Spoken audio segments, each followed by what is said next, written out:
एक लालची सास की कहानी। सास बहू हिंदी स्टोरी। रेखा जी अभी अभी अपने पति मुकुल जी के लिए कॉफी बनाकर किचन से निकली ही थीं कि सामने से लता को आता देखकर उनका पारा चढ़ गया। रेख जी, जब सारा काम हमें ही करना है तो तुम्हारा क्या काम है यहाँ? तुम्हें पता नहीं है कि हमें सुबह उठते ही कॉफी पीने की आदत है। लता मांझी में आ ही रही थी लेकिन रवि को जल्दी ऑफिस जाना था, उनके कपड़े प्रेस करने में टाइम लग गया। रेखा जी, बस हर बात में बहाना पहले ही तैयार रहता है। लता को शादी करके आए अभी केवल 4 महीने ही हुए थे। यहाँ आकर उसे ऐसा लगने लगा था जैसे किसी जेल में आ गई है। उसे कहीं जाना हो तो परमिशन लेनी पड़ती थी, कोई गलती हो जाए तो पनिशमेंट मिलता था। सास ससुर और पति तीनों ही एक सुर में उसका विरोध करते थे। कभी कभी तो मन करता कि यहाँ से भागकर अपने पापा के घर चली जाए, लेकिन पापा हार्ट पेशेंट हैं, ये सब उन्हें पता लग गया तो न जाने क्या अनर्थ हो जाएगा। यही सोचकर सब बर्दाश्त करती रहती थी। लता ने जल्दी जल्दी सबके लिए नाश्ता बनाया, उसके बाद रवि को टिफिन पैक करके दे रही थी। तभी रवि ने आवाज दी, रवि, लता क्या कर रही हूँ? इतना टाइम नहीं है मेरे पास, कार चला के नहीं जाना है? मेट्रो में कितना समय लगता है तुम्हें पता है? जरा सा लेट पहुंचो तो ऑफिस में सुनना पड़ता है।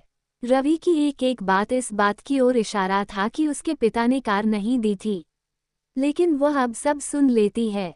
पिता को कैसे बताए कि जिन्हें आपने उसका जीवन साथी चुना था वह पैसों का लालची है।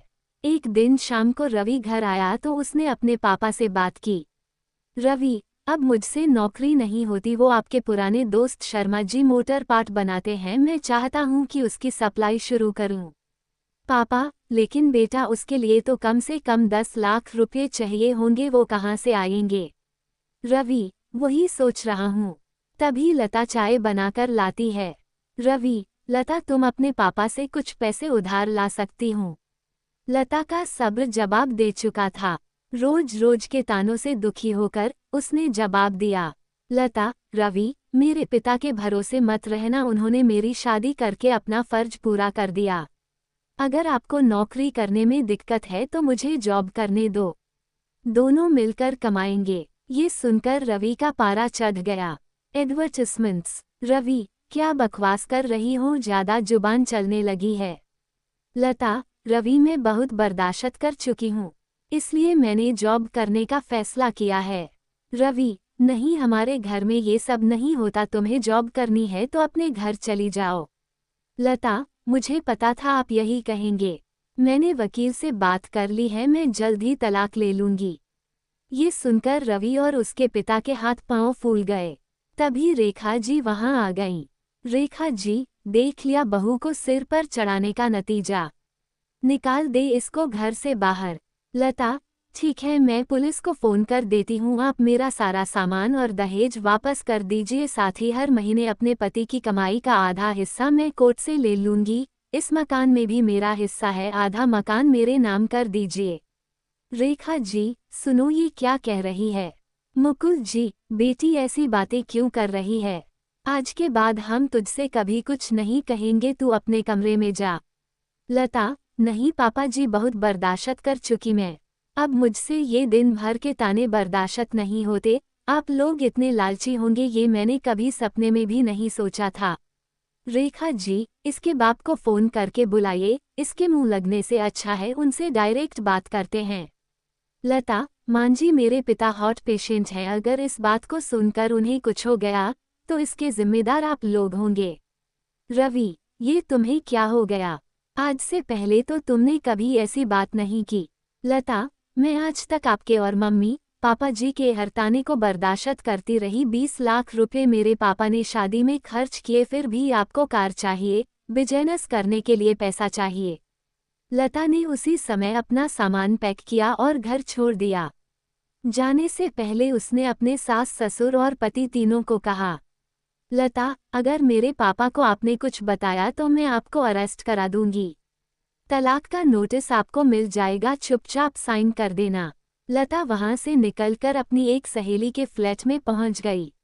एक दिन पहले उसी ने उसे हक के साथ अपना आत्मसम्मान बचाने के लिए समझाया था। लता, कोमल, मैं आ तो गई हूँ, लेकिन अब आगे क्या होगा? कोमल, चिंता मत कर, मैंने बात कर ली है, मेरे ऑफिस में जगह खाली है, कल से तू जॉब करेगी और मेरे साथ रहेगी। 1 महीने तक जॉब करने के बाद लता एक दिन अपने घर जाती है और पिताजी को सारी बात बताती है। उसकी बात सुनकर उसके पिता कहते हैं, पिता, बेटा मुझे तूने क्यों नहीं बताया? लता, पापा आपने मेरे लिए बहुत कुछ किया है। अब मैं आपको परेशान करना नहीं चाहती थी। पिता, बेटी मैं इतना कमजोर नहीं हूँ। तू चिंता मत कर, घर आ जा। लता, नहीं पापा, मुझे कुछ समय दीजिए, अपने पैरों पर खड़ा होने दीजिए, अपनी एक पहचान बनाने दीजिए। कुछ ही महीने केस चलने के बाद रवि और लता का तलाक हो गया। रवि को पूरा दहेज और 30 लाख रुपए देने पड़े, साथ ही हर महीने अपनी सैलरी का एक हिस्सा वह कोर्ट में जमा करवाता था। दो सास बहू की कहानी। सास बहू की कहानी। एक गांव में मधु अपने बेटे के साथ रहती थी। एक दिन उसके बेटे सुनील ने अपनी माँ को खबर दी। सुनील, माँ आपको एक खुशखबरी सुनानी थी। मधु, बेटा क्या बात है? सुनील, माँ मुझे शहर में नौकरी मिल गई है। मधु, ये तो बहुत खुशी की बात है बेटा, लेकिन तू अकेला शहर में कैसे रहेगा? सुनील, माँ तुम चिंता मत करो, मैं शहर जाकर सब ठीक कर लूंगा, उसके बाद तुम्हें भी शहर बुला लूंगा। ये सुनकर मधु उदास हो गई। मधु, बेटा तू मुझे छोड़कर चला जाएगा तो मैं किसके सहारे रहूंगी यहाँ? सुनील, माँ चिंता मत करो, थोड़े से पैसे जोड़कर आपको वहीं बुला लूंगा। कुछ दिन बाद सुनील शहर चला जाता है। वहाँ वह नौकरी करने लगता है। हर सप्ताह वह माँ से मिलने गाँव आता था और कुछ पैसे घर खर्च को दे जाता था। इसी तरह कुछ दिन बीत गए। एक दिन मधु के घर एक पति पत्नी आए। पति, बहन जी हमने आपके लड़के को देखा है, हम अपनी बेटी आशा की शादी उससे करना चाहते हैं। पत्नी, बहन हमारी बेटी बहुत सुंदर है और हम आपको बहुत सारा दहेज देंगे, हमारे पास बहुत पैसा है। मधु, बहन जी पैसे और दहेज की बात ना कीजिए, हम दहेज नहीं लेंगे और आप इतने पैसे वाले हैं, लेकिन हम तो बहुत गरीब हैं, हमारी आपकी कैसे निभ पाएगी? ये सुनकर पति ने जवाब दिया। पति, बहन जी आप चिंता मत करिए, यहाँ आने से पहले हमने आपके बारे में सब पता कर लिया है, हमें आपका लड़का बहुत पसंद है। सुनील से बात करके दोनों लड़की देखने जाते हैं। लड़की उन्हें पसंद आ जाती है। इसके बाद दोनों की शादी हो जाती है। शादी के बाद आशा बहू बन के घर आ जाती है। कुछ दिन गाँव में रहने के बाद सुनील अपने काम पर जाने लगता है। आशा, मैं इस गाँव में नहीं रह सकती, मुझे भी शहर ले चलो। सुनील, तुम कुछ दिन माँ के साथ रहो, फिर मैं तुम दोनों को शहर ले जाऊंगा। आशा, मैं इस गरीबी में नहीं रह सकती, पता नहीं पापा ने क्या देखकर मेरी शादी यहाँ कर दी। या तो मुझे शहर ले चलो या फिर मैं अपने पापा के घर जा रही हूँ। मधु, बेटा तू बहू को लेकर चला जा, मेरी चिंता मत कर। सुनील, नहीं माँ ऐसा करते हैं, हम सब साथ में शहर चलते हैं। तीनों शहर में रहने लगते हैं। आशा का व्यवहार धीरे धीरे बदल जाता है। वो हर समय सास से छुटकारा पाने के बारे में सोचती थी। एक दिन मधु सुनील से बात कर रही थी, तभी वहां आशा आ जाती है। आशा, हो मां जी आप भड़का लीजिए इन्हें मेरे खिलाफ, जब से ये शहर में आए हैं न तो मुझे कहीं घुमाने लग गए, न ही मेरे साथ ढंग से बात करते हैं, और यह सब आपके कारण हो रहा है। सुनील, आशा ये किस तरह बात कर रही हो तुम, मेरी माँ से क्या कमी रह गई मेरे प्यार में? बस मैं केवल इसलिए कहीं नहीं जा पाता क्योंकि मेरे पास टाइम नहीं है, वरना माँ तो हमेशा मुझसे तुम्हें कहीं ले जाने की बात करती हैं। इसलिए मेरी माँ पर झूठे आरोप लगाना बंद करो। ये सुनकर आशा और गुस्से में आ गई। मधु, बेटी गुस्सा मत कर, मैं इससे बात करती हूँ। सुनील तू आज ही बहू को कहीं घुमाने ले जा और जो वो कहे उसकी हर बात माना कर। आशा, रहने दीजिए मां जी, आप ही इन्हें भड़काती हैं और मेरे सामने भली बनने का नाटक कर रही हैं। मुझे अब कहीं नहीं जाना और जाना भी होगा तो आपसे पूछने की जरूरत नहीं है। ये कहकर वो कमरे में चली जाती है। उसकी इस बात से मधु बहुत दुखी होती है, उसके अरमानों पर पानी फिर जाता है। इधर सुनील भी बहुत दुखी होता है। अगले दिन से आशा ने दोनों के लिए खाना बनाना बंद कर दिया और सुनील के जाने के बाद अपने पिता के घर चली जाती। घर का सारा काम मधु करती और जब सुनील के आने का समय होता तो उससे 1 घंटे पहले आशा आ जाती थी। इस बात का सुनील को जरा भी पता नहीं था। एक दिन आशा अपने साथ एक आदमी को लेकर घर आई। आशा, मां जी, ये प्रकाश जी हैं। ये बुजुर्गों को तीर्थ यात्रा पर ले जाते हैं। 1 महीने की यात्रा है जिसमें सारे तीर्थ कराते हैं, बहुत कम खर्च में। मैंने पैसे जमा करा दिए हैं, आप शाम को ही इनके साथ चली जाना। मधु, लेकिन बेटी एक बार सुनील से तो पूछ लेने दे। आशा, नहीं मां जी, वो आपको जाने नहीं देंगे और ऐसा मौका आपको दोबारा नहीं मिलेगा। मधु आशा की बातों में आकर शाम को उस आदमी के साथ चली जाती है। शाम को जब सुनील आता है तो वह मां को न पाकर पूछता है। तब आशा कहती है, आशा, मां जी तो तीर्थ यात्रा पर चली गई, उनके गांव से एक आदमी आया था, वो उन्हें अपने साथ ले गया। सुनील बहुत परेशान हो गया। वो कुछ दिन मां का इंतजार करता रहा लेकिन मां नहीं आई। उसके बाद वह गांव गया मां के बारे में पता करने, लेकिन मां का कहीं भी पता नहीं चला। आशा बहुत खुश रहने लगी। उसके रास्ते का कांटा हमेशा के लिए निकल गया था। इधर वह आदमी मधु को बहुत दूर ले जाकर एक रेलवे स्टेशन पर बैठाकर चला जाता है। मधु को कुछ पता नहीं होता। जब वो सुबह देखती है तो वहां कोई नहीं था। मधु घबरा जाती है। वह रास्ता ढूंढने लगती है लेकिन उसे कहीं कुछ समझ नहीं आता। इधर सुनील अपनी मां के लिए बहुत परेशान रहने लगा। वह बीमार पड़ गया। एडवर्टाइजमेंट्स। आशा ने जब ये सब देखा तो वह एक दिन अपने पिताजी के पास गई। आशा, पापा, जिस आदमी को आपने भेजा था उससे पता करो मेरी सास कहाँ है। उनके बिना तो ये बीमार पड़ गए। पिता, बेटी, तेरी सास को छोड़ने के बाद वह आदमी वापस आ रहा था, उसका एक्सीडेंट हो गया, वह मर गया और तब से मैं भी बीमार पड़ा हूँ। बेटी, हमें ऐसा नहीं करना चाहिए था। ये सुनकर आशा रोने लगती है। इधर मां के गम में सुनील की बीमारी बढ़ जाती है। उसके बचने की कोई उम्मीद नहीं रहती। सुनील एक दिन आशा से कहता है, सुनील, आशा, तुम मुझे गाँव ले चलो, मैं अपने प्राण अपने घर में त्यागना चाहता हूँ। मेरी अंतिम इच्छा पूरी कर दो। ये सुनकर आशा रोने लगती है और सुनील को गाँव ले जाती है। जब वे अपने घर पहुंचते हैं, आशा घर में जाती है तो देखती है मधु घर में खाना बना रही थी। ये देखकर वह अचंभे में आ जाती है। सुनील अपनी मां को देखकर रोने लगता है। मधु सुनील की हालत देखकर उसे सहारा देकर बैठाती है। सुनील, मां, तुम यहाँ कैसे? मैंने तुम्हें कहाँ कहाँ नहीं ढूंढा। मधु, बेटा, बहू ने जिस आदमी के साथ मुझे तीर्थ यात्रा पर भेजा था वह धोखा देकर भाग गया। मैं भटकते भटकते किसी तरह गाँव पहुंच गई। मुझे लगा मेरा शहर में आना बहू को पसंद नहीं था, इसलिए यहीं मैं मेहनत मजदूरी करके अपना गुजर बसर करने लगी। लेकिन तूने अपनी ये हालत कैसे बना रखी है? आशा, मां जी, मुझे माफ कर दीजिए। आपसे पीछा छुड़ाने के चक्कर में मैं अपनी ही गृहस्थी में आग लगा बैठी। इनका ये हाल है कि डॉक्टर ने जवाब दे दिया। ये सब मेरे पिता ने करवाया था, वे भी बहुत बीमार हैं और वह आदमी एक्सीडेंट में मर गया जिसे मेरे पिता ने भेजा था।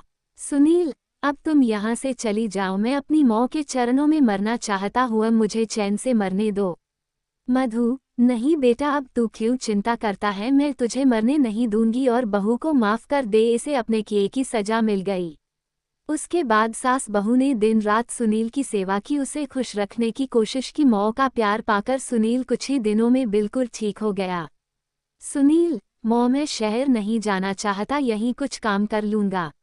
शहर की चकाचौंध में सब धुंधला नजर आता है, यहाँ तक कि रिश्ते भी।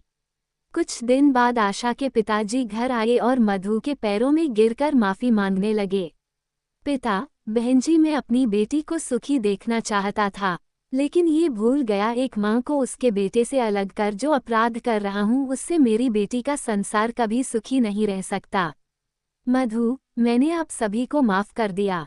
इसके बाद आशा बिल्कुल बदल गई, वह अपनी सास की सेवा करने लगी। सुनील उसके व्यवहार से बहुत खुश रहने लगा। #3 सास बहू की कहानी।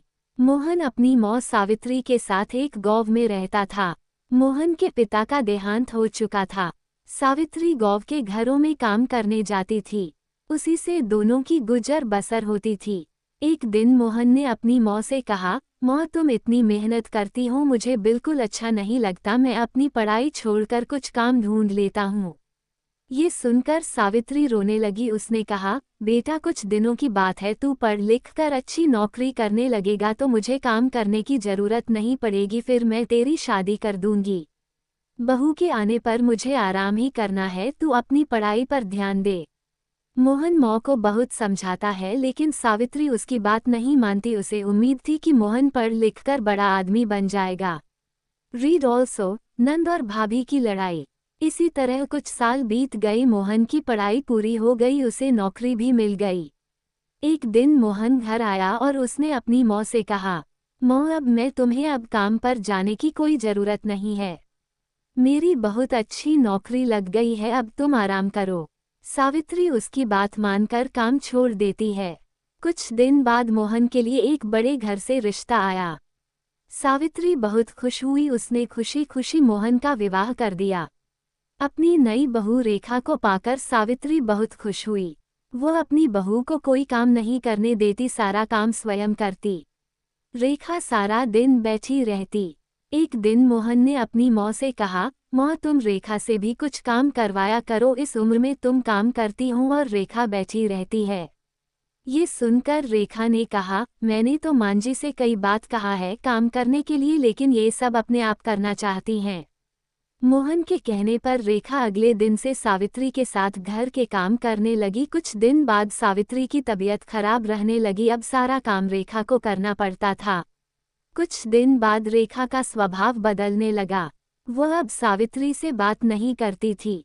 एक दिन सावित्री ने पूछा, बहू क्या बात है, तू मेरे से बात नहीं करती? तब रेखा ने कहा, आपको पता है मैं कितने बड़े घर से आई हूँ, डिग्री और कितनी पढ़ी लिखी हूँ, तुम लोगों ने मुझे नौकरानी बना दिया। रीड ऑल्सो गणेश जी और अंधा भिखारी। ये सुनकर सावित्री ने कहा, बहू कुछ दिन की बात है, मैं ठीक हो जाऊंगी, उसके बाद मैं सारा काम कर लूंगी, लेकिन अभी तो मैं बिस्तर से उठ भी नहीं पा रही हूँ। तब रेखा बोली, हो ये सब बहाने मैं खूब समझती हूँ, मैंने काम करना शुरू किया तो आपने सारा काम मेरे ऊपर डाल दिया। ये कहकर रेखा अपने कमरे में चली गई। उस दिन उसने खाना भी नहीं बनाया। शाम को जब मोहन घर आया तब रेखा ने कहा, सुनो जी मैं इतना काम नहीं कर सकती, इसलिए मैं अपने पिता के घर जा रही हूँ, तुम्हें अपनी माँ की सेवा करनी है तो करो, मुझसे ये सब नहीं होगा।